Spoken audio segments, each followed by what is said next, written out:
Welcome to विद्यार्थी tutorials के इस ऑनलाइन प्लेटफॉर्म पे आप सभी का स्वागत है। हम आशा करते हैं आप सभी अपने घरों पे सुरक्षित होंगे, स्वस्थ होंगे और लगातार पढ़ाई कर रहे होंगे और समझ के पढ़ाई कर रहे होंगे। देखिए, अपना जो ये वीडियो रहने वाला है, ये रहने वाला है class 9th RBSc English medium के चैप्टर में फर्स्ट के ऊपर, जिसके ऊपर ऑलरेडी अपने 2 वीडियो आ चुके हैं। फर्स्ट और सेकंड वीडियो पे अपन ने क्या क्या देखा था उसको अपन फटाफट से इसका रिवीजन कर लेते हैं। देखो, फर्स्ट वीडियो के अंदर अपन ने देखा था कि व्हाट इज मैटर, कि मैटर क्या होता है। कि आपने देखा था sir her cheese anything which है mass in occupy some space is called matter, कि हर चीज़ जिसके पास मास होता है और कुछ स्पेस ऑक्यूपाई करती है उसको मैटर बोलते हैं। मैटर जो है वो it is made up of particles, वो पार्टिकल्स से मिलकर बना होता है। पार्टिकल्स के कुछ करेक्टरिस्टिक्स होते हैं, जैसे कि पार्टिकल्स जो है वो एक दूसरे को अट्रैक्ट करते हैं, उनके बीच में स्पेस होता है और दे आर कंटिन्यूसली मूविंग। इसके बाद अपने देखा था कि सर जो मैटर है इसकी स्टेट्स देखी थी कि ये जो है मेजरली 3 स्टेट्स होती है, वैसे 5 है लेकिन आपके मेजरली अपन 3 के बारे में पढ़ते हैं, सॉलिड, लिक्विड और गैस। तीनों के बारे में अपन ने देखा था, तीनों के बीच में डिफरेंस देखा था। फिर अपन ने देखा था कि गैस एक ऐसी स्टेट होती है जिसको आप कंप्रेस कर सकते हो, कंप्रेस करके आप उसको लिक्विड में चेंज कर सकते हो, जिसको अपन लिक्विफाइड गैस कहते हैं, जिसका एग्जाम्पल था LPG और CNG। और एक और था आपके ड्राई CO2। ठीक है, इसके बाद अपन ने देखा था स्टेट चेंज। स्टेट चेंज का मतलब है कि क्या सॉलिड को लिक्विड में, लिक्विड को गैस में चेंज किया जा सकता है। तो इसमें अपन ने देखा था हाँ, टेम्परेचर के थ्रू। पहला अपना टेम्परेचर था, दूसरा प्रेशर। जब अपन ने टेम्परेचर की बात की थी तो अपन ने माना था कि अपन प्रेशर को क्या रखेंगे, फिक्स रखेंगे, 1 ATM यानी 1 एटमॉस्फेरिक प्रेशर पे इसकी बात करेंगे। तो टेम्परेचर के लिए अपन ने देखा था कि सॉलिड को जब आप क्या करते हो कि उसको हीट अप करते हो, गर्म करते हो, तो धीरे धीरे वो मेल्ट होने लगता है। जिस पॉइंट पे वो मेल्ट होने लगता है उसको बोला जाता है उसका मेल्टिंग पॉइंट। मेल्ट हो गया वो लिक्विड में चेंज हो जाता है। लिक्विड को आप गर्म करते जाओ तो एक ऐसा पॉइंट आता है जिस पे वो वापस वो क्या होने लग जाता है बेटा, वो बॉयल होने लग जाता है। उस पॉइंट को क्या बोला जाता है, उसका बोला जाता है, उसको बॉइलिंग पॉइंट बोला जाता है उसको। ठीक है, इसके बाद अपन ने और क्या क्या देखा था कि इस तरह से जो इंटर रिलेशंस थे उसको वो देखा था अपन ने कि सॉलिड से लिक्विड, लिक्विड से गैस, गैस से लिक्विड, लिक्विड से सॉलिड, और यहाँ तक कि सॉलिड से डायरेक्ट गैस, जिसको सब्लिमेशन बोला था अपन ने। ठीक है, इन सभी को देखा अपन ने। फिर अपन ने देखा था कि जब कोई भी जो सॉलिड से लिक्विड में चेंज होता है तो उस टाइम पीरियड के अंदर या उस समय क्या होता है, कुछ टाइम के लिए, जब तक कि उसकी स्टेट चेंज नहीं हो जाती, कि सॉलिड से लिक्विड में चेंज नहीं हो जाता, तब तक के लिए उस मैटर का जो टेम्परेचर है वो क्या हो जाता है, फिक्स हो जाता है। इसको अपने लेटेंट हीट कहा था। लेटेंट हीट दो थी आपके, लेटेंट हीट ऑफ फ्यूजन थी और लेटेंट हीट ऑफ वेपराइजेशन थी। लेटेंट हीट ऑफ फ्यूजन किसको बोलते हैं कि सर हीट एनर्जी, वो रिक्वायर्ड हीट एनर्जी जो 1 kg सॉलिड को लिक्विड में चेंज करने के लिए चाहिए एट 1 ATM, तो उसको बोला जाता है लेटेंट हीट ऑफ फ्यूजन। ऐसे कैसे 1 kg लिक्विड को गैस में चेंज करने के लिए जो रिक्वायर्ड एनर्जी होती है 1 ATM के ऊपर, उसको बोला जाता है लेटेंट हीट ऑफ वेपराइजेशन। ये अपना पूरा का पूरा हो गया था। फिर अपन प्रेशर की बात कर रहे हैं कि प्रेशर का क्या इफेक्ट पड़ता है। तो प्रेशर का इफेक्ट अपन ने ऑलरेडी देख लिया कि सर प्रेशर के अंदर क्या होता है। क्या देखा था अपन ने प्रेशर के अंदर कि सर प्रेशर के अंदर जब आप किसी गैस के ऊपर प्रेशर लगाते हो तो सिंपली वो लिक्विड में चेंज हो जाता है। लेकिन कब तक, पहली बात तो इस समय आपका टेम्परेचर क्या रहेगा, रूम टेम्परेचर रखेंगे अपन। रूम टेम्परेचर के ऊपर अगर किसी गैस को आप हाईली क्या लगाते हो, प्रेशर लगाते हो, वो लिक्विड में चेंज हो जाता है। लेकिन जैसे उस पर से वो प्रेशर हटता है वापस से वो किस में चेंज हो जाता है, गैस के अंदर, जिसके अपन ने अच्छे से एग्जाम्पल देखे थे LPG CNG, liquefied petroleum gas, कि भाई है तो गैस लेकिन इसको इतना हाई प्रेशराइज किया गया कि वो लिक्विफाई हो गई। और CNG भी है आपके कंप्रेस नेचुरल गैस, जो नेचुरल गैस तो है लेकिन इसको अपने क्या किया हुआ है, कंप्रेस किया हुआ है। इसके अलावा एक और इसका एग्जांपल है आपके ड्राई CO2, जो कि आपकी जितनी भी कोल्ड ड्रिंक्स होती है उनमें काम आता है। जैसे आप उसको शेक करते हो तो उसमें जो झाग निकलते हैं वो इसलिए निकलते हैं क्योंकि शेक करने पर उसमें से ड्राई CO2 क्या हो जाती है, वापस से गैस फॉर्म में आ जाती है। ठीक है, ये अपना सारा का सारा हो गया था। इसके बाद का आज अपन देखते हैं, इसके बाद में जो नेक्स्ट टॉपिक है आपके बुक के अंदर वो आपका है इवेपोरेशन। क्या है आपका इवेपोरेशन। इवेपोरेशन किसे कहते हैं, देखिए अच्छे से अपन 2 बात बताता हूँ मैं आपको। एक बात तो अपन ने ये देखी थी कि पानी जो है, जैसे मैंने मान लिया वाटर जो है वो लिक्विड स्टेट में है।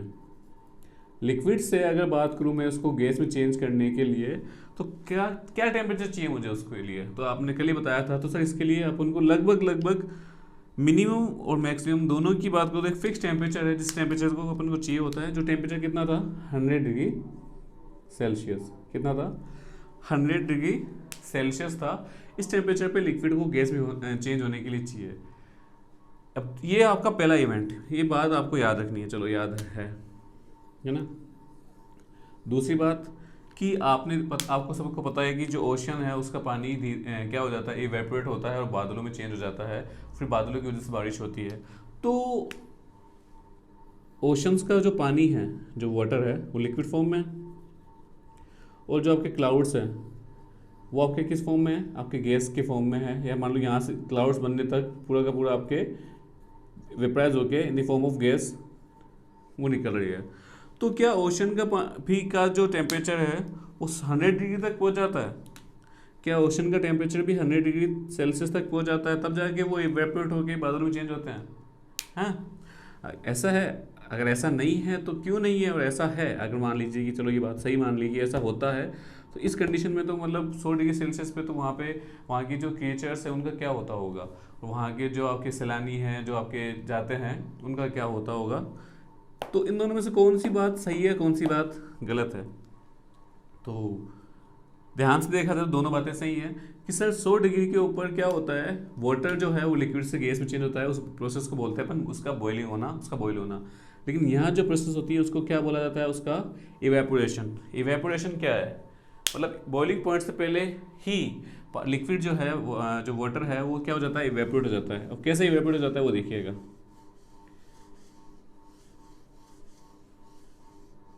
मैंने एक बर्तन लिया, ध्यान से देखिएगा, मैंने कोई भी यूटेंसिल या एक बर्तन लिया जिसमें आपके क्या है, जिसमें पानी है।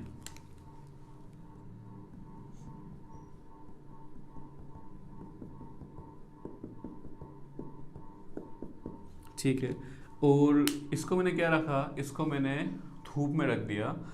अब धूप में रखने की वजह से सनलाइट से क्या आ रही है, मतलब लाइट आ रही है, लाइट की हीट से क्या हो रहा है, ये गर्म हो रहा है, डेफिनेटली गर्म हो रहा है। लेकिन लाइट की हीट जो है, सनलाइट की जो हीट है वो इतनी नहीं है कि इसका टेम्परेचर 100 डिग्री तक पहुँचे, नहीं हो सकता ना। फिर भी मैंने देखा कुछ टाइम बाद इसका जो पानी का लेवल था वो कम हो गया। वो क्यों, उसके लिए देखिएगा, देखिए ये जो पानी है, जो लिक्विड है, ये भी एक मैटर है, ऑफकोर्स मैटर है, चूँकि इसका मास है और ऑक्यूपाई सम स्पेस।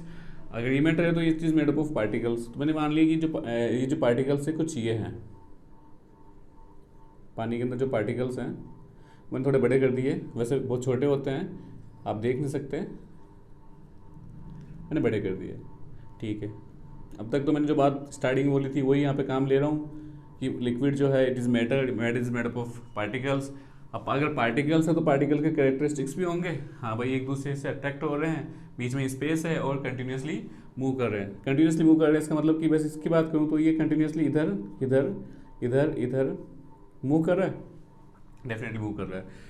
और ये एक दूसरे को अट्रैक्ट भी कर रहे हैं, इसलिए जैसे इधर मूव करता है, इधर वाला इसको अट्रैक्ट करता है, इधर वाला अट्रैक्ट करता है, तो मतलब वहीं पे ही ज़्यादा मूव करने के बाद वहीं रह जाता है। अगर मैं बात करूँ सरफेस की, इन सरफेस के ऊपर जो है, देखो ये नीचे ऊपर भी लेफ्ट में मूव कर रहा है, राइट में मूव कर रहा है तो कोई दिक्कत नहीं, लेकिन नीचे मूव कर रहा है तो भी कोई दिक्कत नहीं। लेकिन जब ऊपर मूव कर रहा है तो ऊपर मूव करते समय क्या हो रहा है, ऊपर मूव करते समय एक ऐसा है कि भाई अगर थोड़ी सी इसको एनर्जी ज़्यादा मिले तो ये हो सकता है ऊपर मूव करते करते बाहर निकल जाए। ठीक है, अब ये एनर्जी किस पे डिपेंड करती है, अगर मान लो ये जो है, ये वाला जो आपका सरफेस के ऊपर जो इसका जो पार्टिकल है, पानी का, वाटर का जो पार्टिकल है ये वाला, इसको अगर इतनी एनर्जी मिल जाए कि लगातार ऐसे ऊपर नीचे मोशन कर, जैसे ऊपर जाता है हल्का सा, नीचे वाले इसको खींच लेते हैं, वापस से नीचे आ जाता है, वापस ऊपर जाता है, वापस नीचे खींच लेते हैं। अगर मान लो ऊपर जा रहा है तो ऊपर जाने के लिए इसके पास एनर्जी कहाँ से आ रही है, ऊपर जाने के लिए इसको एनर्जी मिल रही है टेम्परेचर से।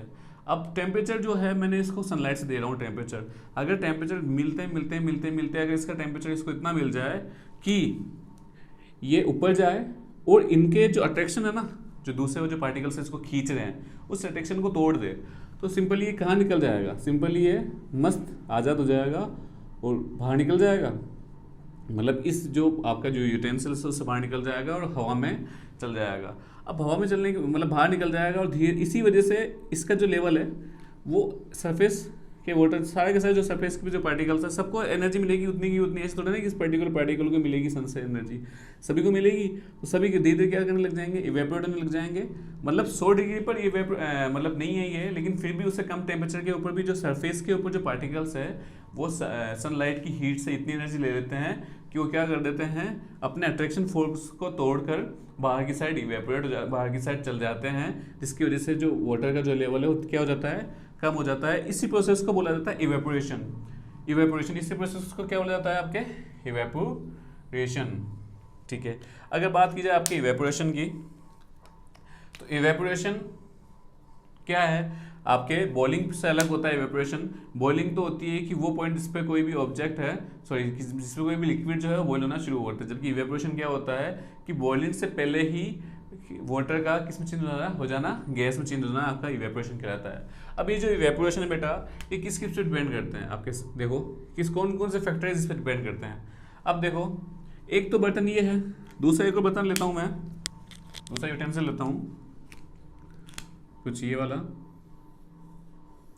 दोनों में सेम अमाउंट में पानी है, दोनों में सेम अमाउंट में पानी है।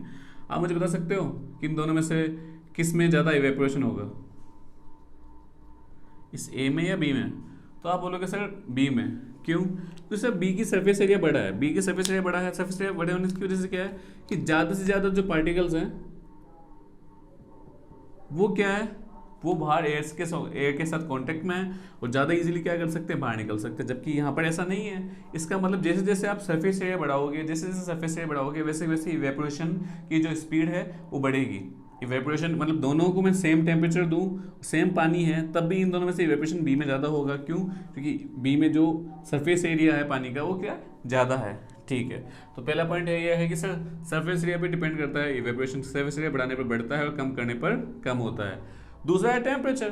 टेम्परेचर तो सिंपल सी बात है, अगर मान लो इसको मैंने सिंपल सा रूम के अंदर रखा और इसके ऊपर सनलाइट की जगह माचिस की तीली जला दी और मैं सोच रहा हूँ कि इवेपोरेशन होगा, तो पॉसिबल नहीं है। क्यों? क्योंकि माचिस की तीली जलाने से उसमें इतनी हीट नहीं है कि वो इसको हीट दे सके। लेकिन अगर माचिस की हीट की जगह कोई ऐसी ऑब्जेक्ट में जलाऊं जिसमें ज़्यादा हीट प्रोड्यूस हो, तो हो सकता है इसमें इवेपोरेशन हो, और ज़्यादा ही हीट होगी तो ज़्यादा इवेपोरेशन होगा। मतलब कि जैसे जैसे आप हीट को बढ़ाओगे वैसे वैसे इवेपोरेशन की जो स्पीड है वो बढ़ेगी, और जैसे ही हीट को कम करोगे वैसे वैसे इवेपोरेशन की स्पीड क्या होगी, कम होगी। इसका बेसिक मीन्स क्या है कि टेम्परेचर को बढ़ाने और कम करने का भी जो इवेपोरेशन है उस पर इफेक्ट पड़ता है। इसके बाद जो आपकी आती है ह्यूमिडिटी। ह्यूमिडिटी क्या का भी फर्क पड़ता है। पहले अपन ये देख लेते हैं कि ह्यूमिडिटी होती क्या है।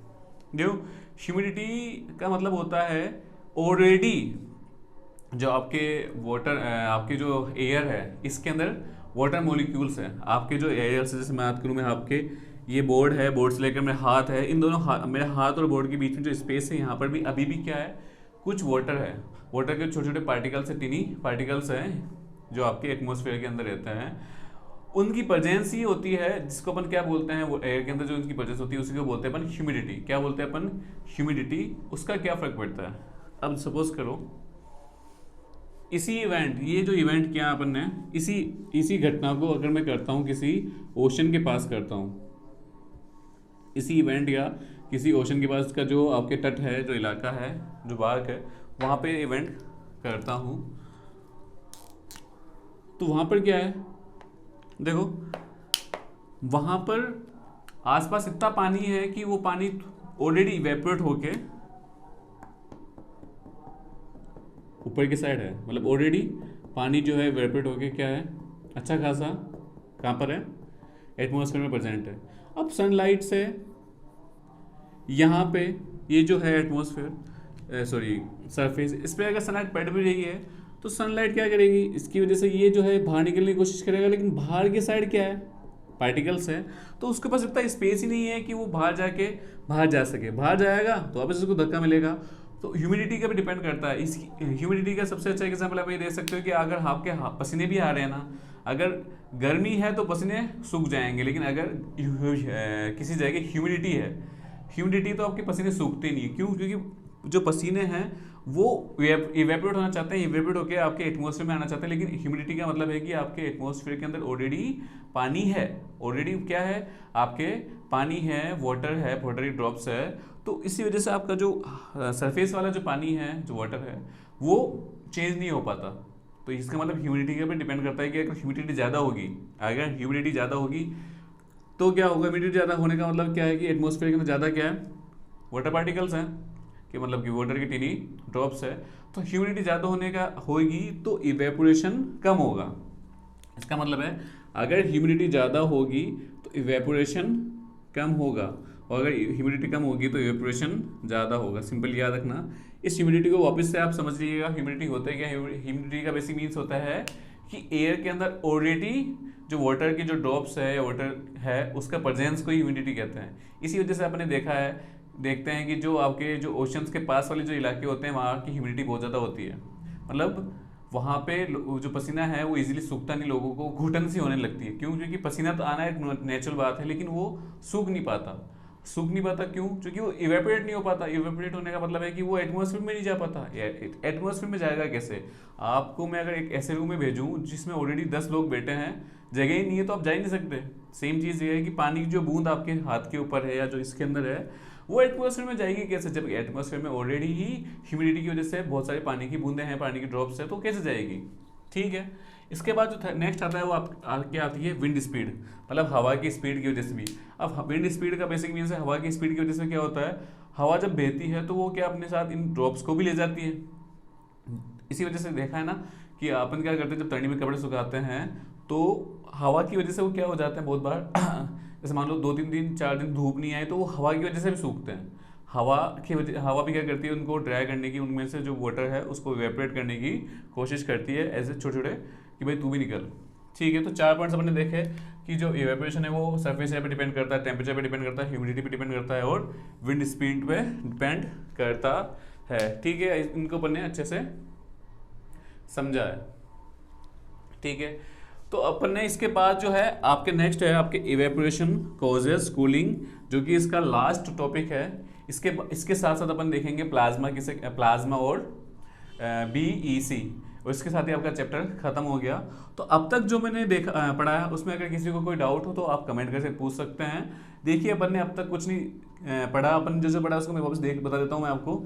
मैटर, पार्टिकल क्या है, पार्टिकल के कैरेक्टरिस्टिक तीनों देख लिए, स्टेट ऑफ मैटर क्या होता है उनके बीच में डिफरेंस देख लिया, स्टेट चेंज देख लिया अपन ने, टेम्परेचर और प्रेशर की वजह से होता है।